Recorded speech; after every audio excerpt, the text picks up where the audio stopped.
جنگل میں بہت تیز بارش تھی۔ آدھی رات کا سمے تھا۔ آندھی اتنی تیز تھی، سارے پکشی ڈر رہے تھے کہ کسی طریقے یہ بارش رک جائے، لیکن طوفان تھمنے کا نام نہیں لے رہا تھا۔ مینا چڑیا اور اس کے دونوں بچے اپنے گھونسلے کے اندر اپنے درخت پہ بیٹھے سوچ رہے تھے یہ بارش رک جائے۔ بچے کہنے لگے، ماں اگر یہ بارش نہ رکی تو ہمارا گھونسلہ ٹوٹ جائے گا۔ مینا چڑیا کہنے لگی، نہیں بچوں، تم مت گھبراؤ، ہمارے گھر کو کچھ نہیں ہوگا، میں اپنے گھر کو بچا لوں گی۔ لیکن تیز آندھی آئی، کبھی درخت کی ٹہنی جھولتی تو کبھی نیچے گرنے والی ہو جاتی۔ مینا چڑیا نے اپنے بچوں کو اپنے پروں کے نیچے چھپا لیا اور کہنے لگی، کچھ نہیں ہوگا میرے بچوں۔ لیکن تبھی تیز آندھی آئی اور بچوں کا گھونسلہ نیچے گر گیا۔ گھونسلہ نیچے گرتے ہی ٹوٹ گیا۔ سارے پکشیوں کے گھونسلے ٹوٹ گئے۔ رات کو بارش اور تیز ہو رہی تھی۔ مینا چڑیا اپنے دونوں بچوں کو لے کر ٹہنی پر بیٹھ کے رونے لگی، اب میں کیا کروں، کہاں بچوں کو لے کر جاؤں؟ جیسے تیسے کر کے رات کٹی۔ صبح ہوئی تو انہوں نے دیکھا پورے جنگل کے اندر سارے پکشیوں کے گھر بکھرے پڑے تھے۔ کسی بھی پکشی کا گھر سرکشت نہیں تھا۔ درخت جڑوں سے ٹوٹ چکے تھے۔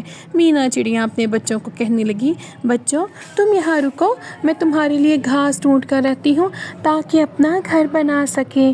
تبھی مینا چڑیا گئی تو وہاں ہری گھاس بولنے لگی اور کہنے لگی، میں بہت اچھی گھاس ہوں، مجھے لے جاؤ اور جا کر اس سے اپنا گھر بناؤ۔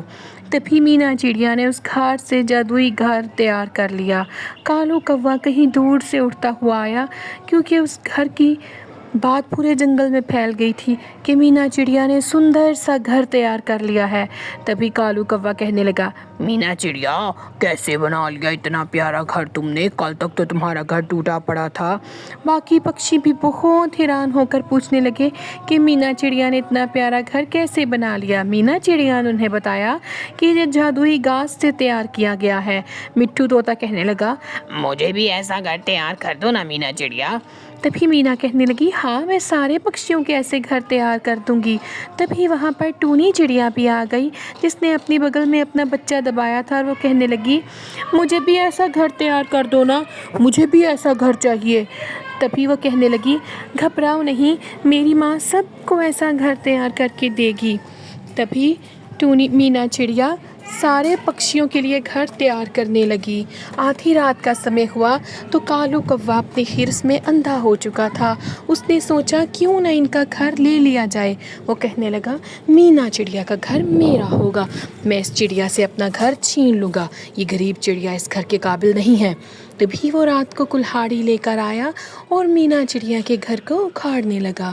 جو ہی اس نے اس گھر کو کلہاڑی لگائی، تبھی اس گھر کے اندر سے آواز آئی، او دشت کوے، تم اس گھر کو نہیں اکھیڑ سکتے، یہ گھر صرف ایمانداری سے بنا ہے، جس کے دل میں ایمانداری ہوگی صرف وہی اس گھر میں رہ سکے گا۔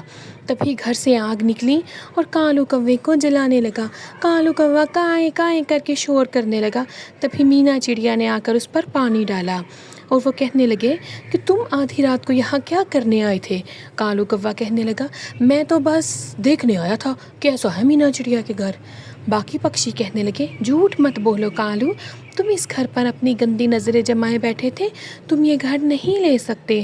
تبھی کالو کوے کو بہت شرمندگی ہوئی اور اس نے کہا، مجھے معاف کر دو پیاری چڑیا، میں آئندہ تم لوگوں کے گھر کی بس رکشا کروں گا۔